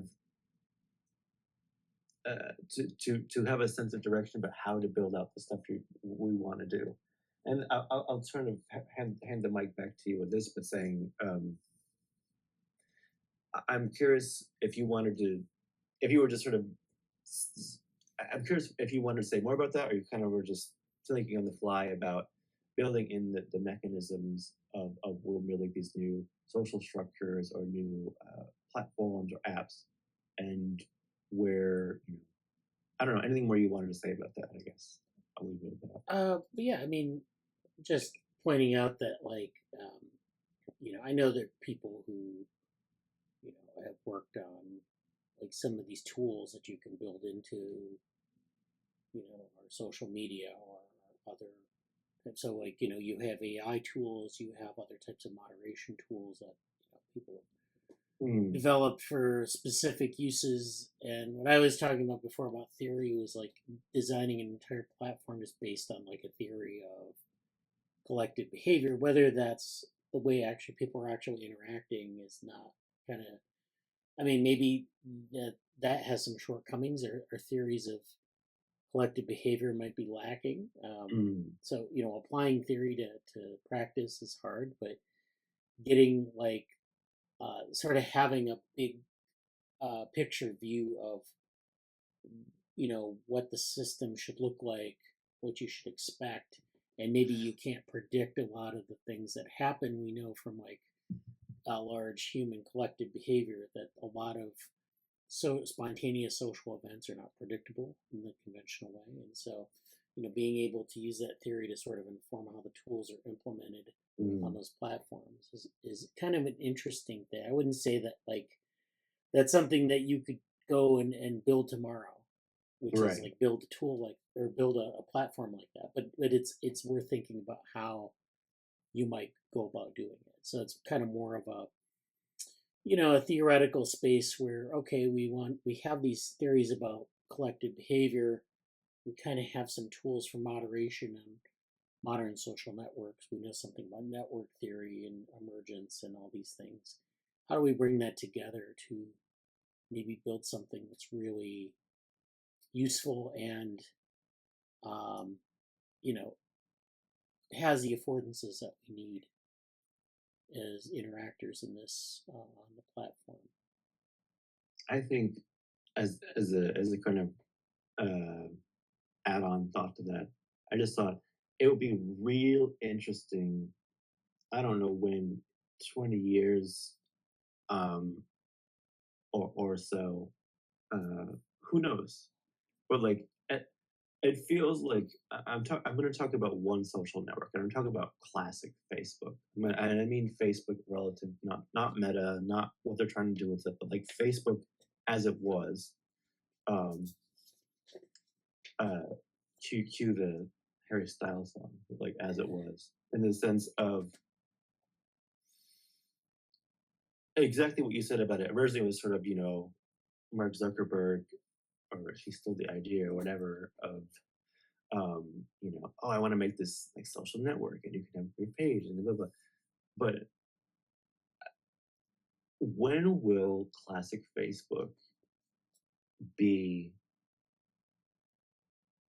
put to rest, as in uh, um like I think MySpace still exists, right? I don't remember, but it's like these old precursor networks that are just totally done. And I guess there's an if, because the thing about Facebook, I think we all know this, is like Facebook is a platform, but it also is like what it really is a data repository, and is a way to get data on all these people, all these interactions, all these, all the Cambridge Analytica, all the testing, and we talk about, there was some recently about AI, like manipulation on Reddit to see how people change their mind with, interventions and so on. And it's like, yeah, but like I'm mentioning Facebook here specifically because Facebook kind of is this, for those of us around, I think, when it came about, and I wasn't an early adopter by any means, but it was it still is going strong, obviously, it's evolved in its target and use case, but Facebook as when will that way of seeing sort of a classic now social media platform be totally obsolete?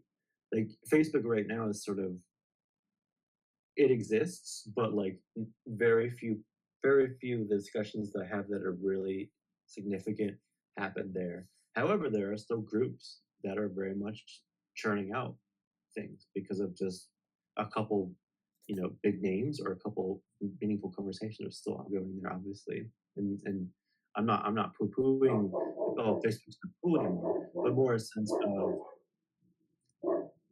I'm curious what it will be like when, what will sort of be the narrative when, oh, Facebook doesn't exist anymore the way that it used to, and how are these other platforms going to be developed in the wake of it? And that was part of the that was a little bit of what um, this conversation was about, essentially, is where, as the trends continue and the barriers for these things change, you know, will there, how will sort of maybe fundamental human inclinations to find people like you and have more in-depth discussions about very niche, about topics that you want to have, how will that affect things? I think, just to kind of play this out for one more second, like, you're not going to need to make a Facebook group anymore to find people to talk to and have niche discussions around that topic. What does that look like when there's a different macro platform? Like, one of the things that came up in the discussion was Instagram and Facebook. We didn't even say Facebook, but like Instagram or Twitter or Reddit, they may not exist the way that they do in maybe even very soon, but at least maybe 10 or 20 years. They The nature of interfacing with people, information, and ideas in that way may change a lot. So, where does that go? And then to Bradley's point about, um, trying to bake in some theories and ideas into enabling stuff, we'll see. It's an exciting space for sure. So, Yeah, good at that. yeah, it's great. Yeah, it's definitely something to think about more. Yeah. Well, thanks for the update, Jesse. That's good. Maybe one other brief thing before I forget it is, like, I did mention some like leadership discussion talks. We talked about your project management course. I'm also looking at I'll say more of this in Slack because it's a bit picture, but I'm looking at places to basically put either an actual like academic paper or just sort of professional articles to talk about it too. So if you have anything like that, feel free to put it in Slack somewhere. But I'm kind of turning on a lot of things there, and I'm very open to collaborating on that if anybody wants to write those kind of articles or materials too. That's all for me. All right. Thank you, Jesse. I don't know if anyone else had any questions before we move on, or any other comments. I could probably comment on some of the, at least the ekkolapto Here, one second. Let me just switch over. One second.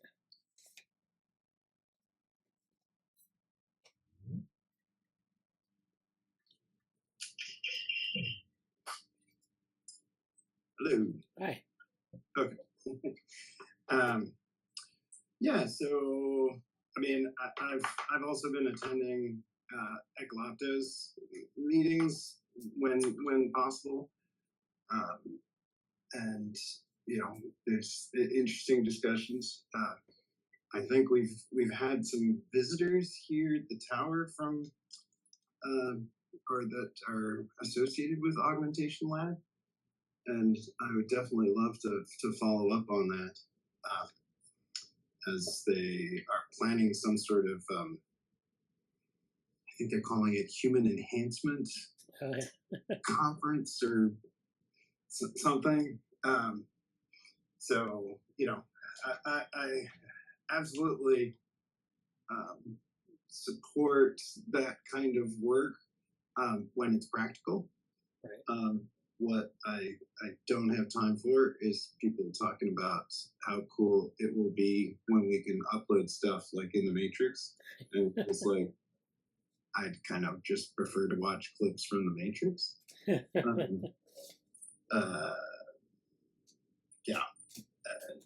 And unfortunately that comes up way too much. Yeah. Or like it's yeah.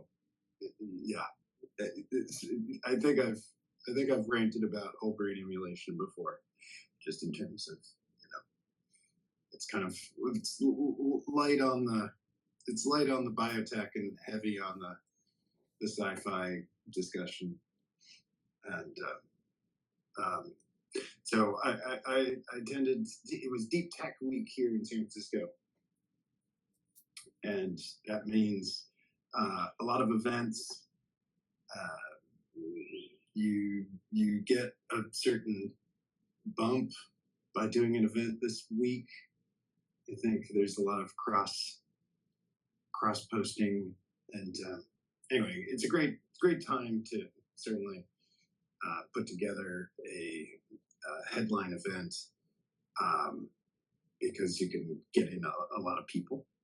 A lot of people are here to see deep tech, and but again, the neurotech meetings were extremely light on tech and extremely heavy on, I don't know, I guess, networking and talking about, it was like this wonderful UCSF professor who does incredible biology work, and her talk was about humans 2.0. Okay. And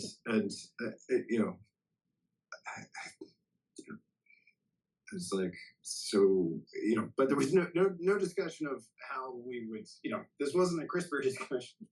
she was working on an interesting allele where you have very short sleep, and in general are very healthy. So sleep 5 hours a day, but you don't have any of the health problems that would be associated with sleeping 5 hours a day if you weren't a short sleeper. But interesting in the sense of what your physiology is actually capable of, right? So I would have loved it to be a get into biology 2.0 pitch. like this is why you should all study biology, kids. Anyway, but it seemed to be more like, this is why you should fund, or this is why you should be interested in a wellness clinic. One talk that was it was an interesting approach. It was like, I didn't put together a talk, but here's the outline of what I would be talking about, which I thought was really interesting. I gotta have to do that sometime. But let's see. Thursday was interesting. So the MedArt group. So I don't know if you remember this group. They came together. I don't know if it was this kind of like pandemic related, but like a group of or I think it was like stability back when stability was a behemoth. Yeah. And you know, everything seemed possible. And apparently they had plenty of funding for community building. They put together MedArc, which was like, let's, you know, even though we're kind of like generative image company, we can do neuroimaging analysis. Okay. And I forget the guy's name, Paul Scotty. Anyway, they had a head of neuroimaging, and so that was definitely an interesting meeting, where they've formed a new team, a lot of like former MedArc people together with Cogneuro people are trying to do the same thing with EEG. I think it's pretty funny, you know, like back when MedArc was forming, I said like, hey, we should do EEG, or like, who's interested in EEG projects? And like, there's this Child Mind Institute Healthy Brain Network data set. We should use that, right? No, nobody was interested. And this year, of course, the NeurIPS is doing an EEG challenge that's based on the Human Brain Network data set.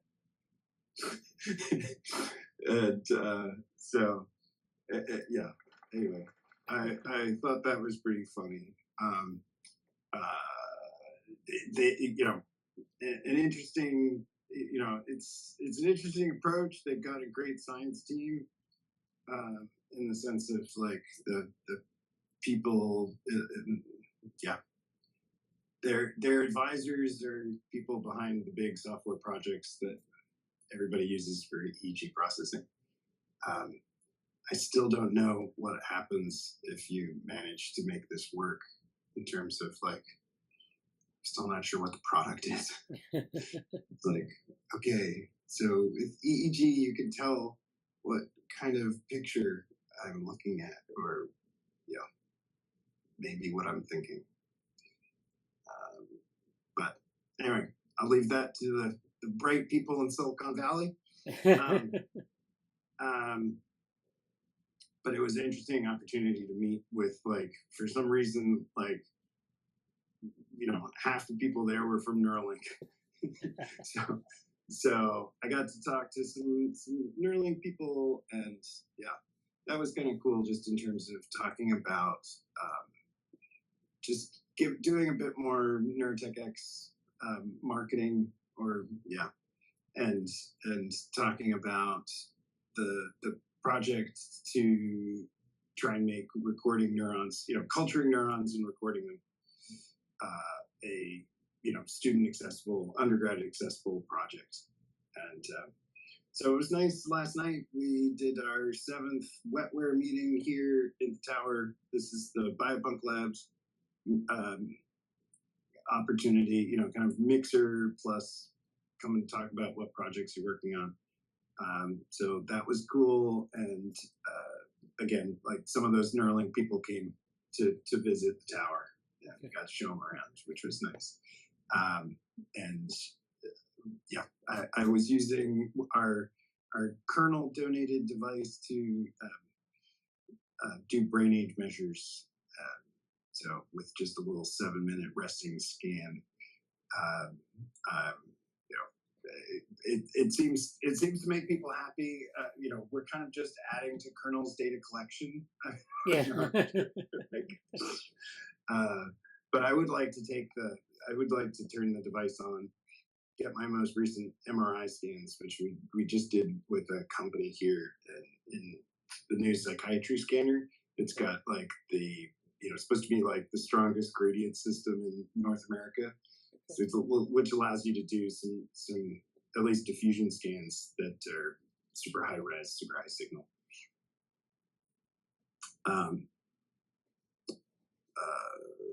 Yeah, anyway, it would be nice to put together a demo, but this weekend, just hoping to get more progress on the mind in vitro project, or like our instantiation of it, and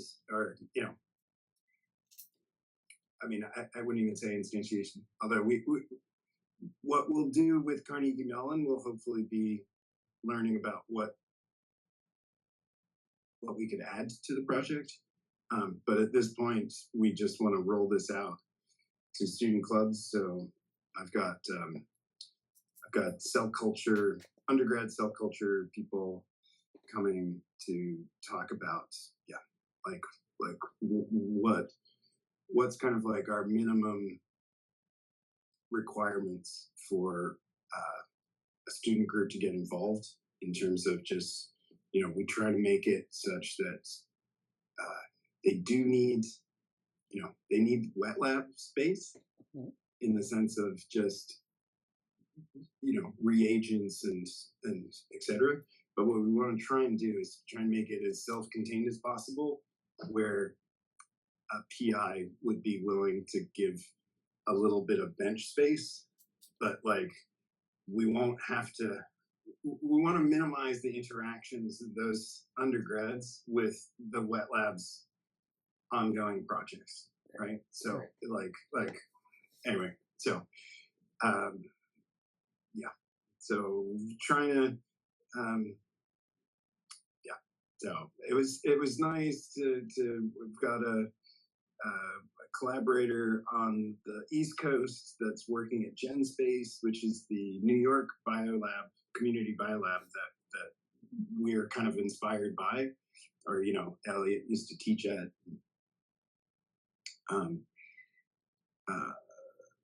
But we're trying to recognize these kind of human elements to this adoption, in terms of just like why is it hard for undergrads to do this kind of biology work, and one of those things is like it's hard to get access to a wet lab because they don't want people coming in and messing up their experiments. Yeah, basically.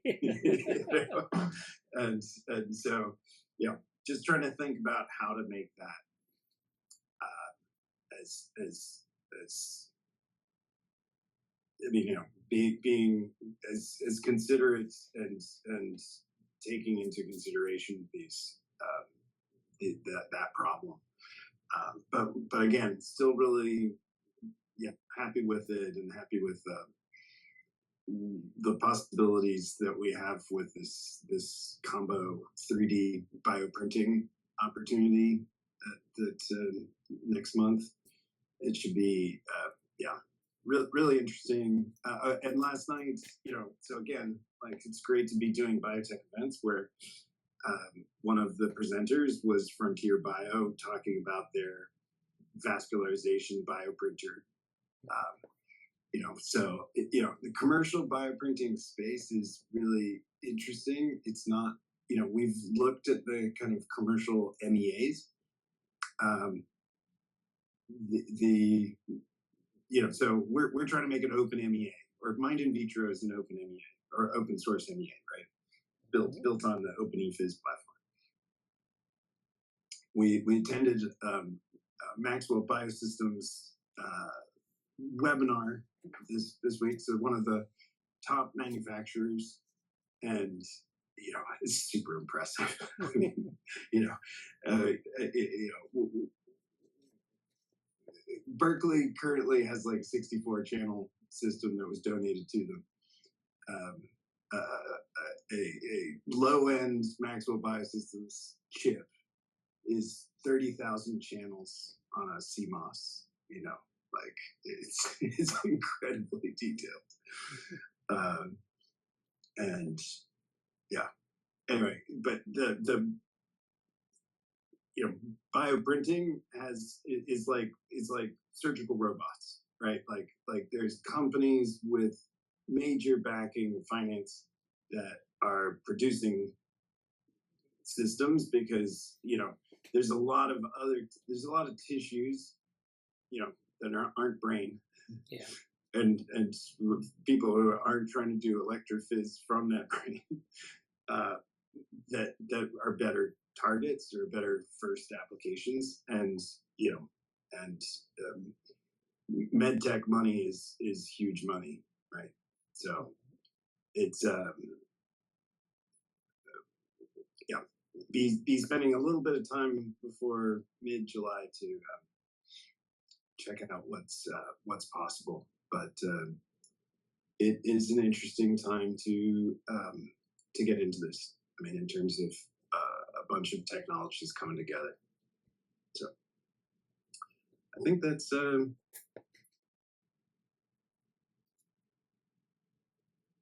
human brain mapping is going on this week. Okay. So a lot of social media around that. So I know. So Paul Thompson is one of the people. Paul Thompson kind of heads the Enigma project. So this is what what psychiatric neuroimaging is these days, which is group everybody's individual lab data together into a giant data set. And so Paul did both like a keynote covering Enigma that is on YouTube. He's great about being super public about all his events and things. I even posted. He actually also posted how many people can you identify? Like he had like 50 photos of him taking selfies with people that I actually posted on NeuroTech just because I wish I could be in Australia. It's just too far. Or there's so much time. I'm super happy though that John Griffiths, who's the other incoming NeuroTech board member, is there, and he did the neural field theory workshop there, and so hoping to hear about that. What Paul said, and so he's a psychiatrist, or he does this, but he's a real mathematician, right? And he said that the thing that he had a post that I think I reshared on LinkedIn, that about the amount of generative AI that he's actually seeing at Human Brain Mapping, which to me, it's somewhat not surprising. It also speaks a certain amount to, stability wasn't crazy to me. Thinking about these things. Oh, you mean that people are applying generative AI to neuroimaging? Okay. Yeah. And so just like I'm looking forward to some kind of overviews of what happened, and what were the big themes and takeaways from this year's meeting. I think it's one last thing, just spent a lot of time talking about neurotech this week because of Deep Tech Week, and there are a lot of really promising things, but I think it's important to restate every so often that I think none of these technologies are useful in our understanding or treatment of schizophrenia, and so it's just like people keep on asking me. I mean, one, I'm standing there with a Colonel helmet, right? They're like, so how long have you been in FNIRS research? I'm like, you misunderstand why I'm holding this helmet.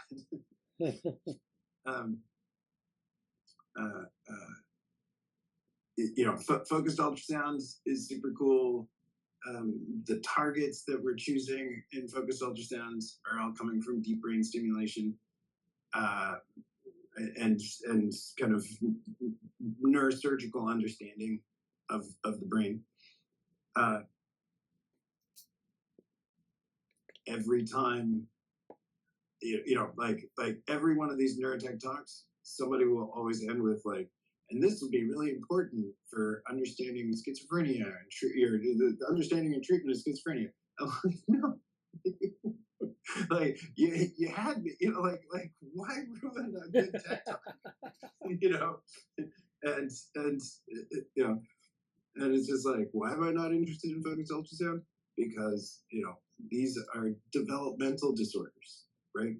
So what we're interested in is actually how the brain develops and the different trajectories that can take, and the different ways that the tissue self-organizes. Right. So this is just to reiterate, why I'm very happy to be in developmental neurobiology, and and that organoids are the goal because of that kind of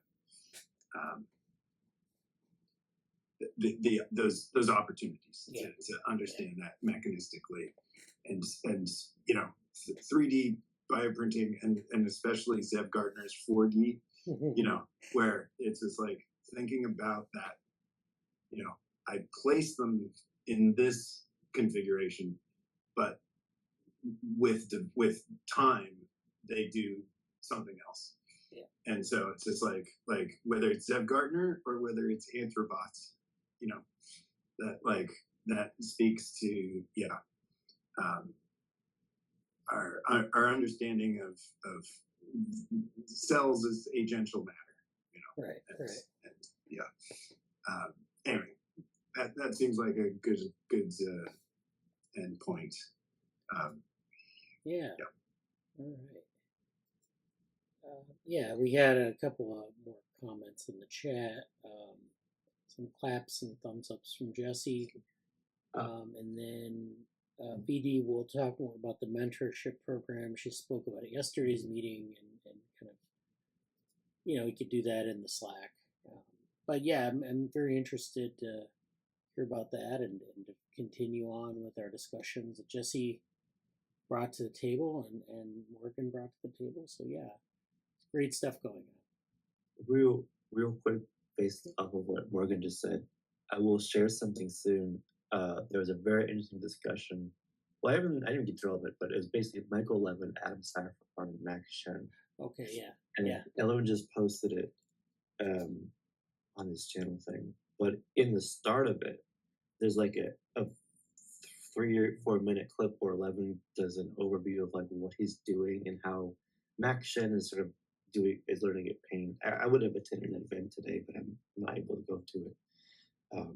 He studies like pain processing and signal processing and like chronic illness and things like that. But he had this introduction to his story, and then Levin comes and is like, okay, well, this relates to my stuff in this way. And Levin's explanation, just like three great minutes of juxtaposing things, kind of related to what you said about like cells and patterns and things moving through the body and activation, not just in neurons, but like in cells and patterns moving through different mediums of the body. It was a nice thing, which I'm going to say more about it soon, and then we can maybe talk about it next week or maybe Monday, but otherwise next time I'll be mentioning that clip for sure. So good stuff there, and good stuff this week. That's a great point. I wanted to catch that talk, and I don't know if Vidhi's still here, but we definitely do want to hear about your stuff. Okay. I do actually I'll just share like 2 minutes. Okay. You see my screen? Yeah.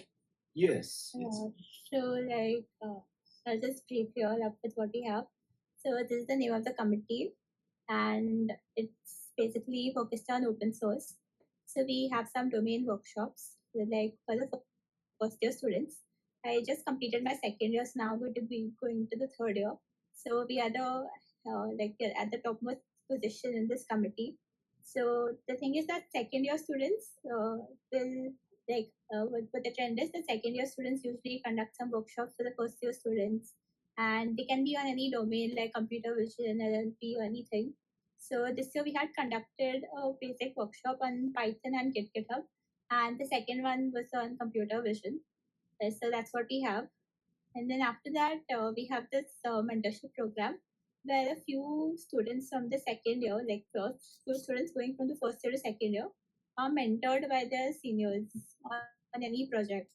Like so my Super Mario Bros, which I had mentioned about, where I actually learned reinforcement learning, was a part of this program where I had another co-mentee with me, and we were working on the whole project and learning reinforcement learning and applying all the different algorithms.